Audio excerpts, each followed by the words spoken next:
honored to be chair of this scientific session.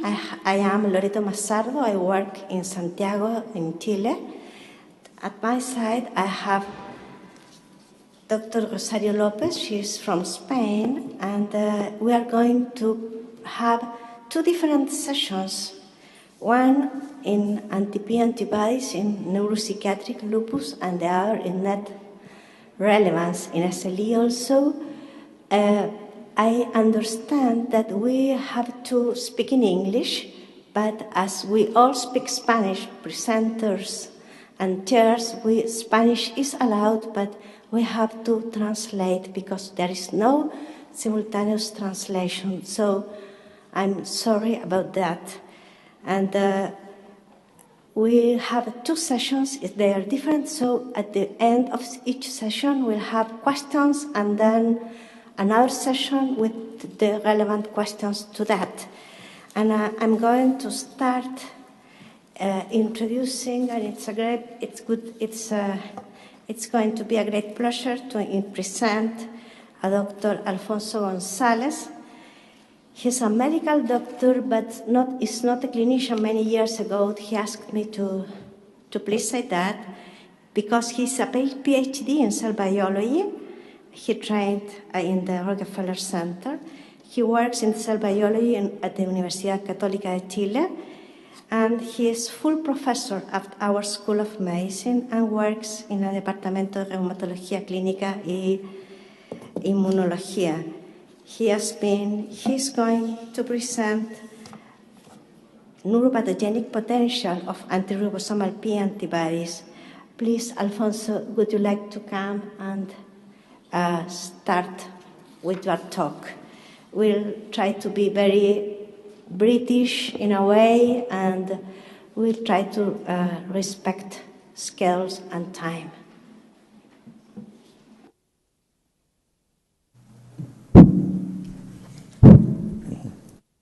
Thank you. I'm grateful to the organizer for this kind invitation. It's a great opportunity to present our results and to discuss with people that has been working for a long time in neuropsychiatric lupus. I'm afraid I will not give any clues or tips for a better diagnosis or treatment of neuropsychiatric lupus.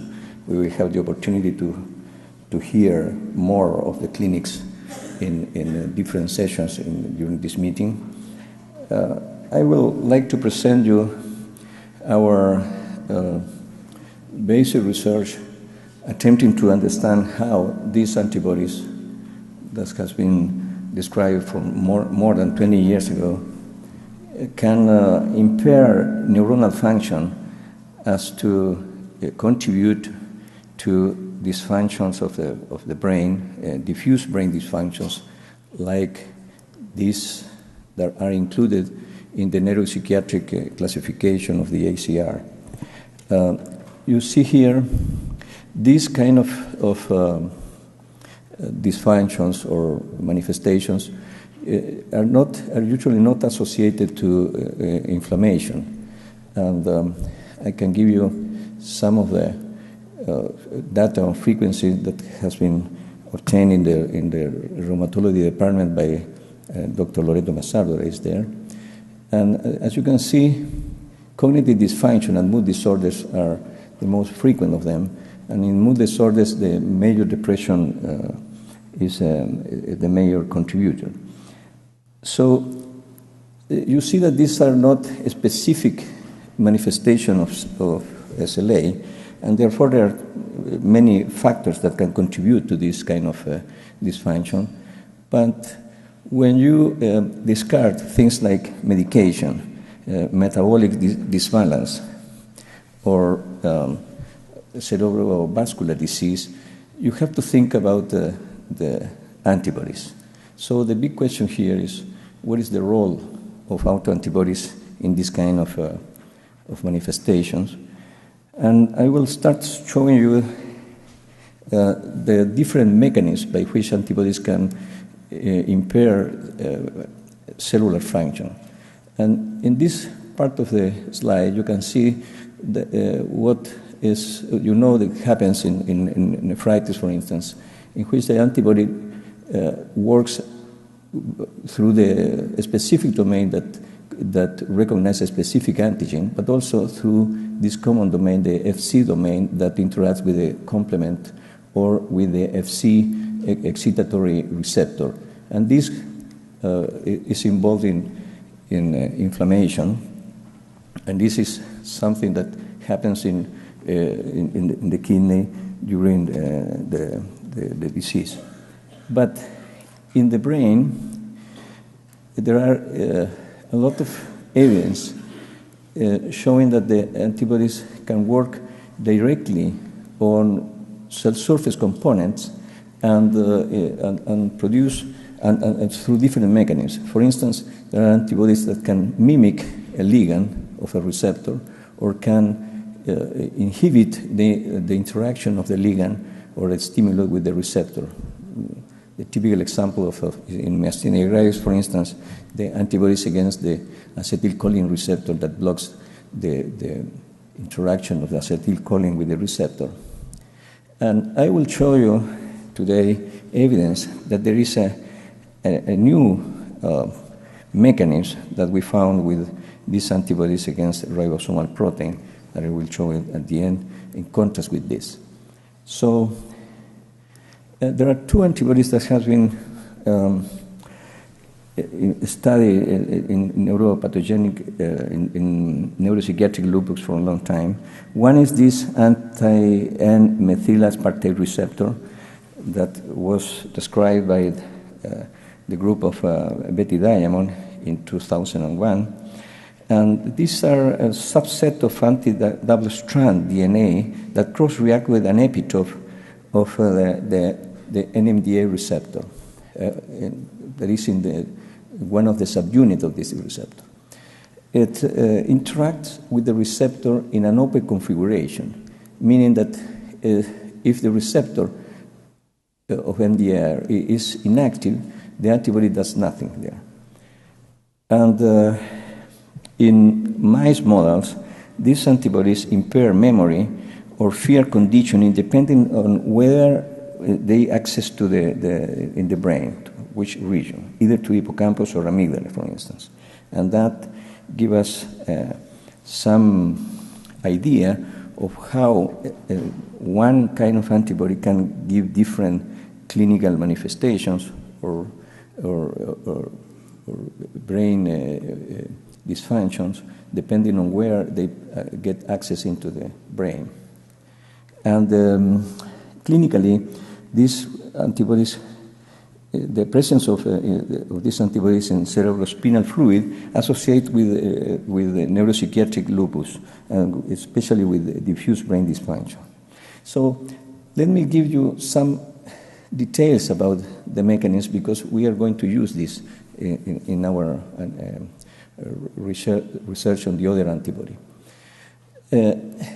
These receptors, the NMDA receptor and the AMPA receptor, are the more important in excitatory synapses, and they are very important in the hippocampus. They mediate memory, for instance, and synaptic plasticity, the changes in the synapses associated with learning. And normally, in basal transmission, it is the AMPA receptor that is active. It's receiving glutamate here. Glutamate is the ligand, and the AMPA NMDA receptor is blocked by a magnesium plug here, so it's usually inactive. But when there is stimulation and more glycine, glutamate, then the AMPA receptor releases the magnesium and now can introduce calcium into the cell and generates a lot of different reactions inside. Now, in that condition, the conformational changes open or exhibit an epitope that is recognized by this antibody. Okay? So, and as a consequence of that, the cell receives more calcium, and this can be deleterious. The neuron can die if this is enough stimulus, a strong stimulus, or can lead to an increase in the postsynaptic transmission. So with this in mind, let's see what we know about the receptor that concerns us today.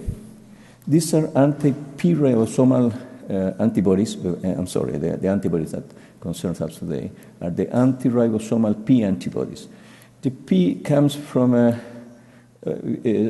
because these antibodies recognize three different proteins in the ribosome, an epitope that is similar in the carboxy terminus of these three proteins has been identified in 1985 by the group of Dr. Elcon.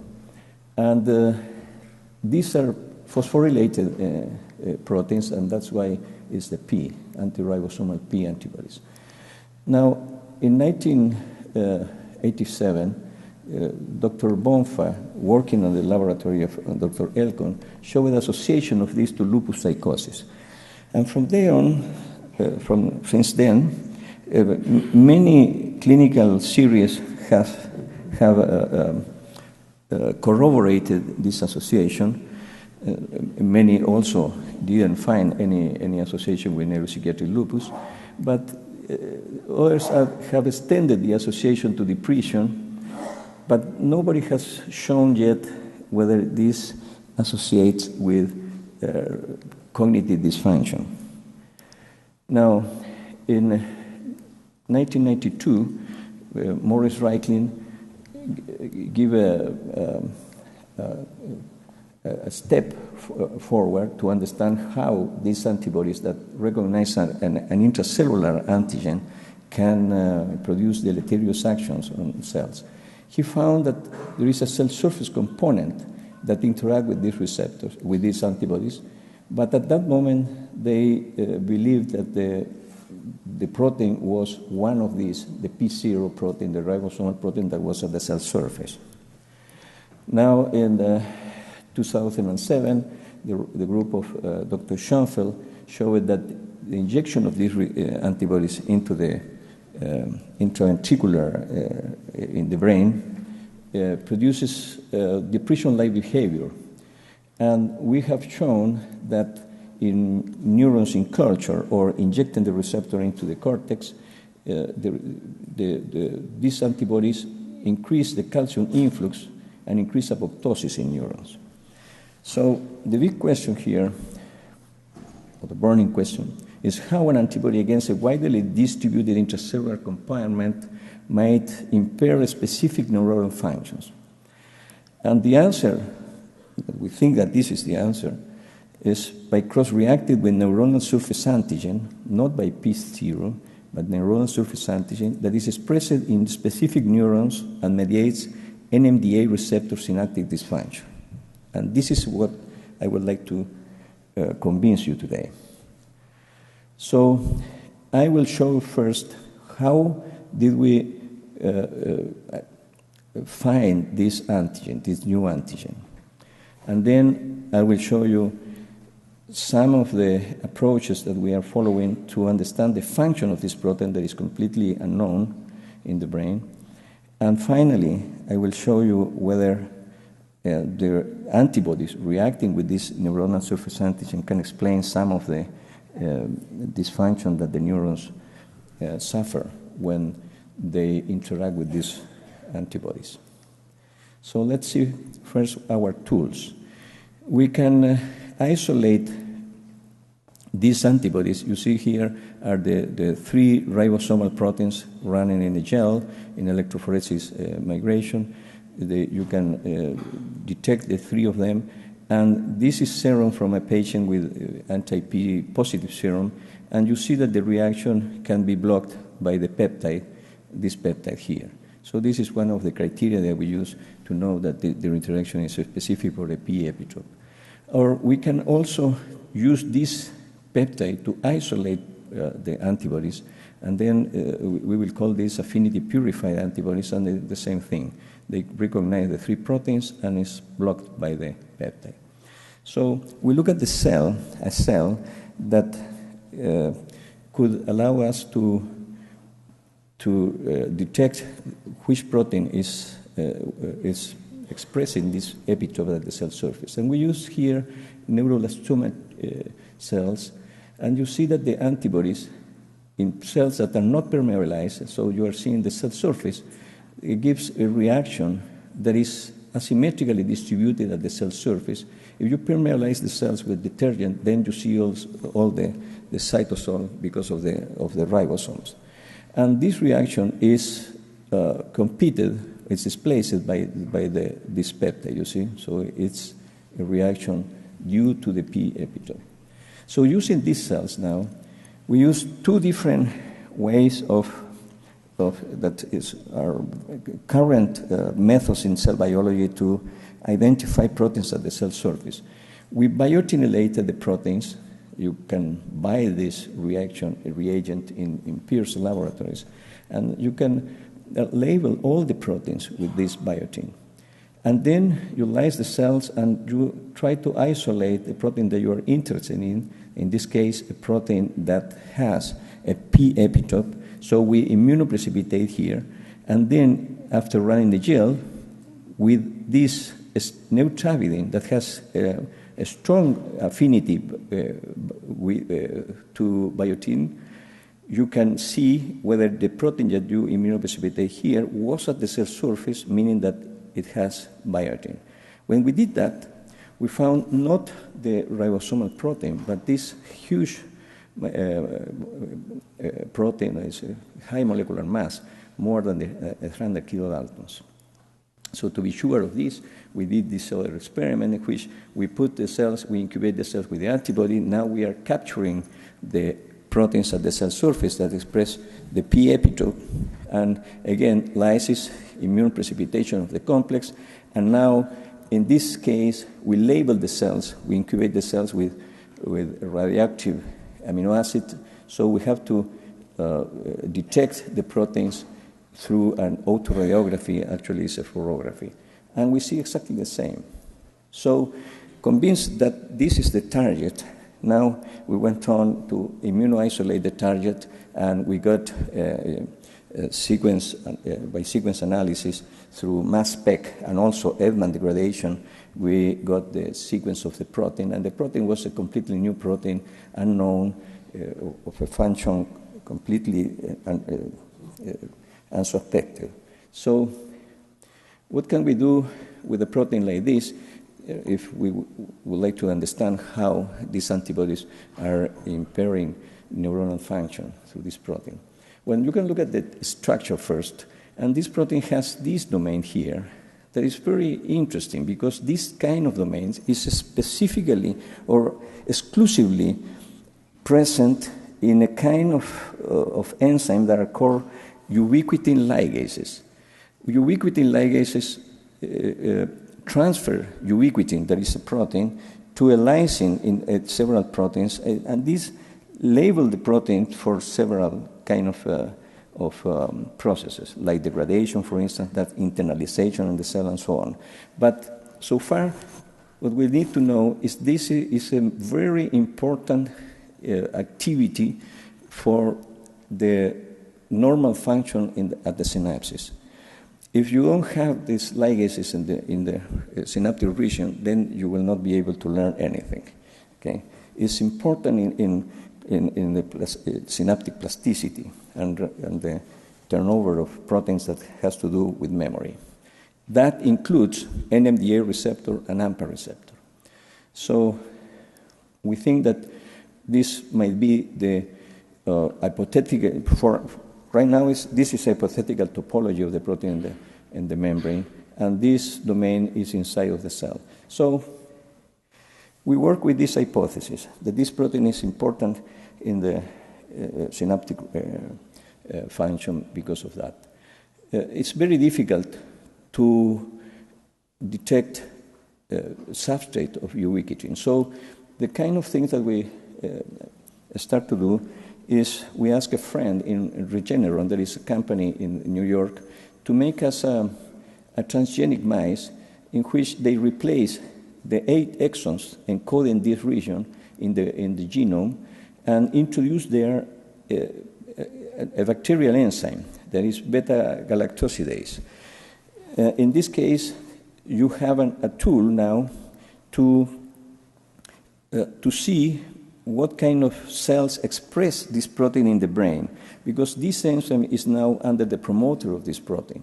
And it's very easy to make a histochemistry in sections, and you will see that it gives a nice blue staining in all the regions where the protein is expressed. And the protein is expressed in several regions in the brain, but it's exclusively in neurons. It's not in the glia, and in specific regions.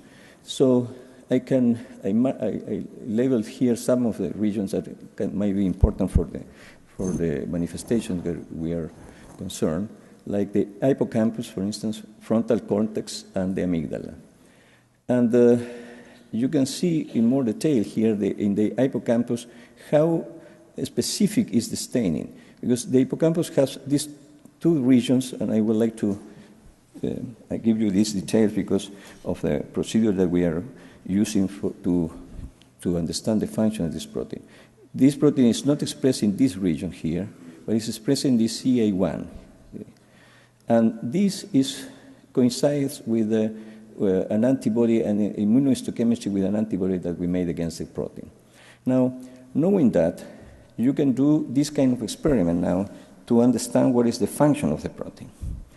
We can do electrophysiology if you stimulate the CA3 where the protein is not expressed, you see, and you can register the responses this other region, and you will be registering the response of the postsynaptic region that is dependent on AMPA and NMDA receptor function.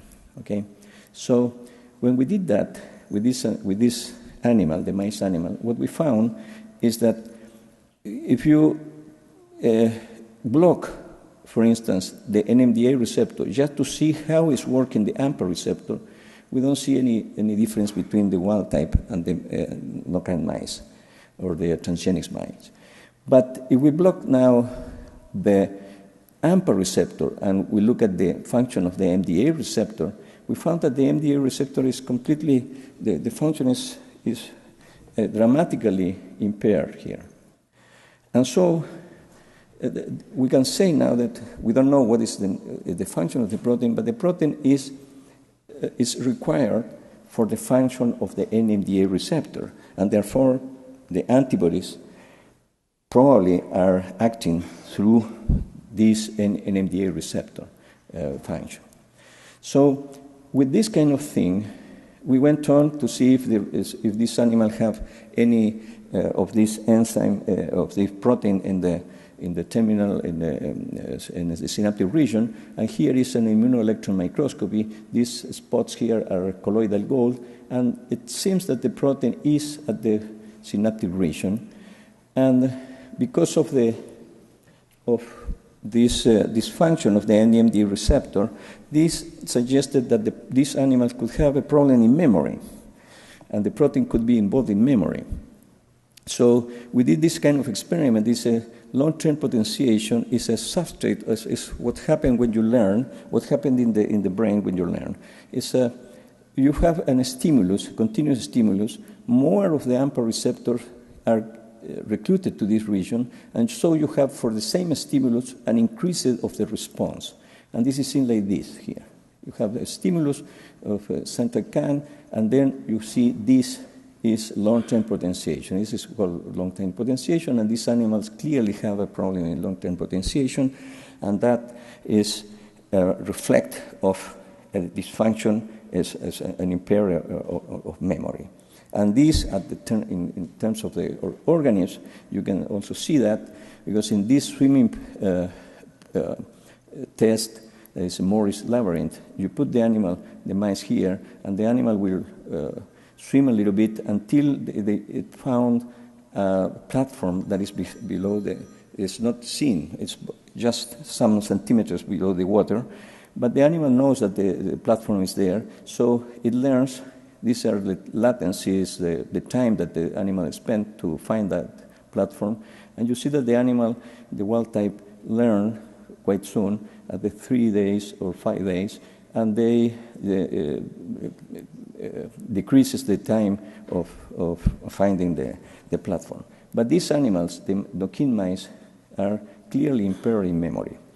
So this protein that is a target for anti-P antibodies is involved in memory through some kind regulating or modulating or be required for the normal function of the NMDA receptor, okay? So this is what I put there. So now, does the pathogenic potential of anti-P antibodies depend on this ENSPA-mediated alteration of the NMDA receptor? And here we took antibodies from the serum and antibodies and cerebrospinal fluid positive for the anti-P, you see here, and we look at the effect of these antibodies in this same preparation. And what we see is that if you are stimulated here and you register here, you have this kind of response. When you put the antibodies, it increases. So it's increasing the response, it's altering the synaptic transmission here. Quite similarly to the anti-NMDA receptor. The same happened with the cerebrospinal fluid, but in much less concentration. This is 100 dilution, this is 1,000 dilution of the antibodies. So both antibodies are active in increasing synaptic transmission. Now, what happened in the knock-in mice? This increase in synaptic transmission does not occur, meaning that ENSPA is required for this effect, meaning that ENSPA is mediating the effect of the anti-P antibodies. And we did the same thing with neurons in culture, in which we have shown before that these antibodies increase the calcium the influx in the cell, and this does not happen in the animal. Okay, so this is a very good evidence, I think, that this is the protein, this is the target of the anti-P antibodies in the cell surface of neurons. So let's see a little bit what can be what could happen if we have both receptors, both antibodies, the anti-NMDA receptor and the anti-P receptor at the same time in one single patient. And see, this is the structure of the NMDA receptor. I will show you with some detail. This receptor is a dimer, conformed by this subunit, and this other subunit are two that can be A or B isoforms. It doesn't matter. Both has the epitope for the anti-NMDA receptor. But this receptor is normally blocked by magnesium, and when the magnesium goes out, then it is activated together with glycine, and now appears the epitope for the anti-NMDA receptor antibody. So what happened? What is the relationship between the effects that we are seeing for the anti-P and the NMDA receptor? You see here, if you put the NMDA receptor in the kind of preparation that we were looking before, this hippocampal ex vivo slices, you don't see any effect on the post-synaptic transmission because normally the NMDA receptor is blocked by a magnesium here. But if you remove the magnesium from the media, then this go out, the receptor is activated, and in that condition, what I showed you before, the epitope for anti-NMDA receptor appears, and then you have an increase of the transmission. Okay, so what happened with the anti-P? The anti-P increases post-synaptic transmission without requiring that you remove magnesium. So it's activating the NMDA receptor in some way. And when it activates the NMDA receptor, now we know that it's activating the NMDA receptor because if you use an inhibitor of the NMDA receptor, you see how it decreases the response. The remaining response is probably due to the AMPA receptor here. We cannot block both because then we don't see anything in this electrophysiological assay. Okay, so what happens if we have the two receptors at the same time? You see that the NMDA receptor does nothing to the postsynaptic transmission in the presence of magnesium. But if we put first the anti-P and then the anti-NMDA antibody, then you see that it's an increase, it's a potentiation of the response. So you would predict that having these two receptors and that having a problem in your blood-brain barrier so that the antibodies can get access to the brain, you will be in a big problem with these two antibodies. Okay, so this is what we think is a novel mechanism of antibody-driven neuronal function interference that is not considered in the literature before, because in this case, these antibodies are recognizing the anti-ENSPA or anti-P antibody when it gets into the brain through a breach in the blood-brain barrier, will go to the synapse, will stimulate here or interact with the ENSPA, and will stimulate AMPA and NMDA receptors, so that now the other antibody can interact and increase the postsynaptic transmission. Okay. So these are the two conclusions here. Anti-P and anti-NMDA receptors can cooperate in altering synaptic transmission. So finally, we ask whether anti-P antibodies can contribute to cognitive dysfunction. This has not been found in any previous clinical series, but our results here allow us to predict that they should interfere with cognition, especially with memory. And so we did this kind of experiment. In this case, the animals are put in this. This is an essay for flexibility memory, because the animal learn how to find first a platform, and they spend some time looking at the platform. But then at the other day, you change the location of the platform, for the animal will go to this place, and they know, the animal know that there is a platform, but it's not there, so it should change its behavior, so it should show some flexibility to find a new platform. And this is very sensitive to hippocampal dysfunction. So if you inject the anti-P antibodies in the blood and do nothing to the brain-blood barrier, you don't see any effect. This is a number of trials that the animals spend finding the platform. But if you add LPS, mimicking a breach in the brain-blood barrier that can occur during an infection, for instance, then this animal have an impaired memory compared with the wild types here, with the animals that have not injected with the antibody. So these antibodies have the potential to impair memory. And finally, this is the work of Loreto Masardo, and probably she will explain much better than myself here. They used this CANTAT test that was a computing test that is interactive and that measures several different domains of learning.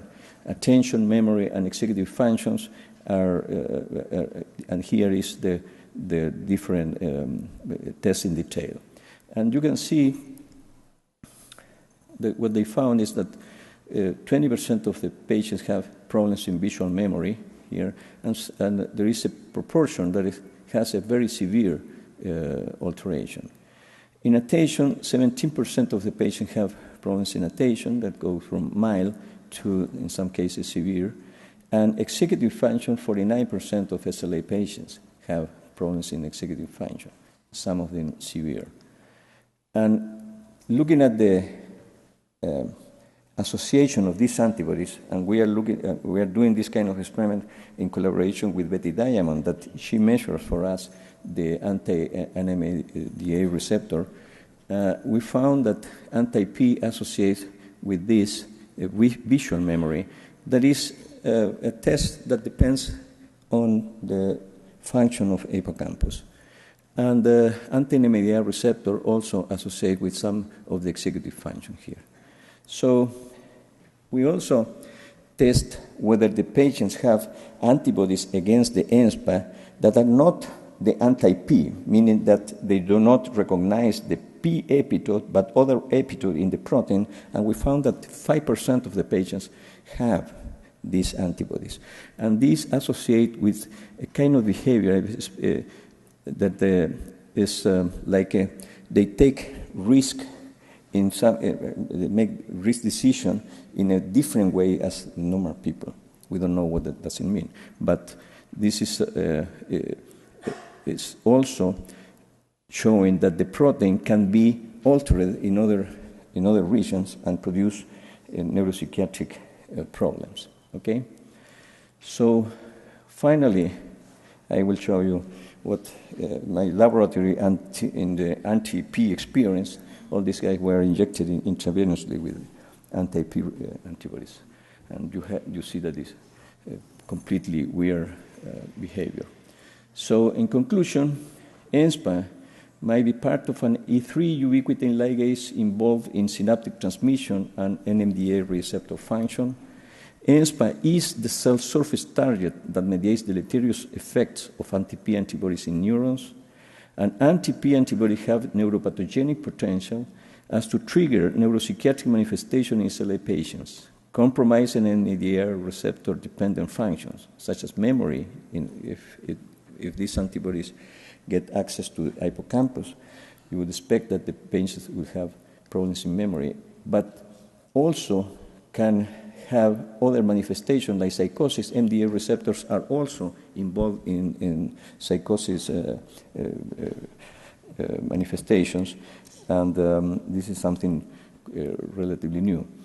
So, and finally, anti-P and anti-NMDA receptors antibodies can contribute alone or collaborate to develop NP-SLA manifestations. And I would like to thank the group of people in my laboratory.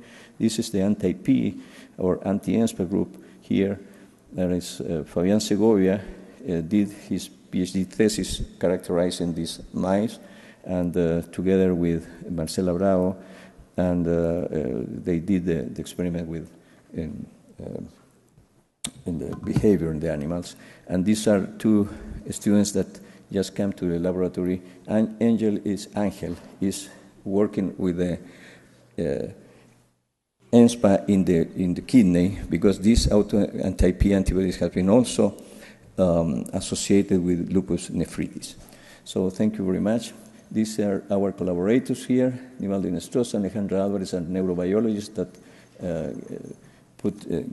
allowed us to do the experiment on neuroelectrophysiology in his laboratory. David Valenzuela, that made the mice, looking mice, and Betty Diamond, that provided us the autoantibodies against NMDA receptor. Thank you very much.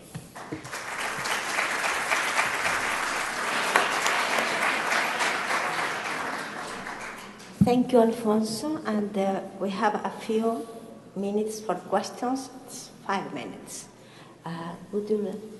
Is there any question or comment? Dr.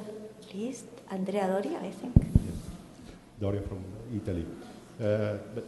Great lecture, thank you.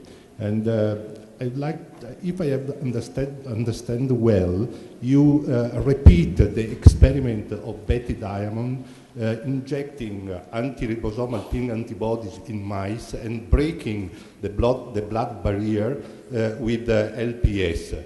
My question is, did you try also to break the blood barrier with epinephrine in order to see if there are other action of No, we haven't tried that yet, but we are going to do that, and we will try to do the experiment using the two antibodies at the same time to see if lower concentration of one antibody could elicit the same results in the presence of the two.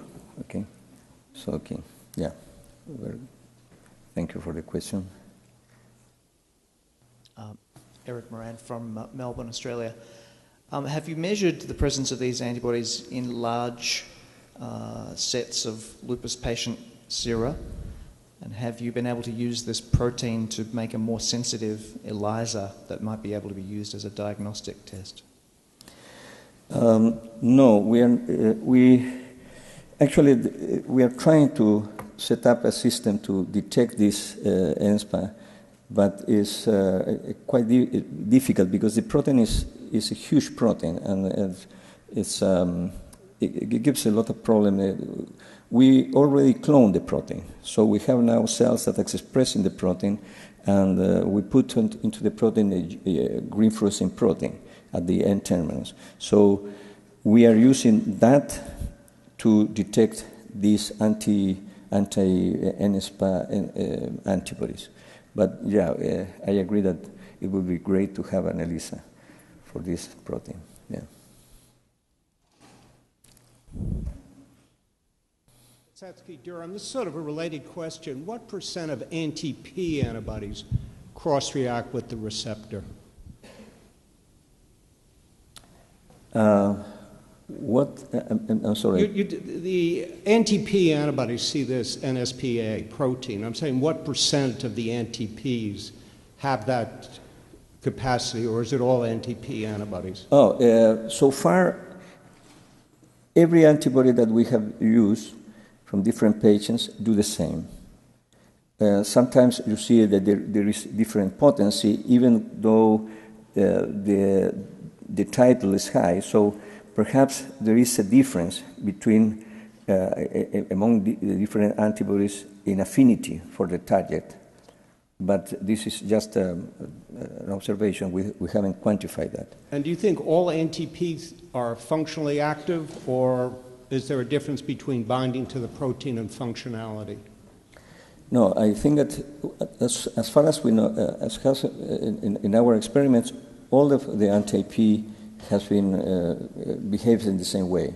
It produces the same. So what would be interesting to test, you know that these antibodies has been detected in normal people also. Several years ago, there are a couple of papers in arthritis and rheumatism. And you don't detect them unless you go through a affinity column with the ribosomes. So that leads to the hypothesis that you have these antibodies blocked by anti-idiotypic antibodies. And they also suggest the hypothesis that the problem with the anti-P, to see that, is that this kind of control by anti-idiotypic antibodies is missed. But it seems that adults and children contain these antibodies in the blood. And we would like to see if those from normal people are also pathogenic. Yeah. Hi, I just have one question about APC10. Sorry, I think this is the last question because we have to go on. Oh. Okay, but you can do it and then we move. Okay. Have you tested the ubiquitination profile related to APC10? The ubiquitination for? APC10. Which kind of ubiquitination modification does it make? No, we are devising or designing an experiment to check for possible substrates. But you see, all of the ubiquitin ligases has been found after they found the substrate. The substrate was found first, and then you identify the ubiquitin ligase. This is the rule. At the reverse, it's very difficult because there's a ton of proteins that are ubiquitinated in the cells. But we are looking at the NMDA receptor and some other candidates that are known to play a role in synaptic plasticity. So we guess that we also crystallize already. Should show you the very nice crystal of the APC domain.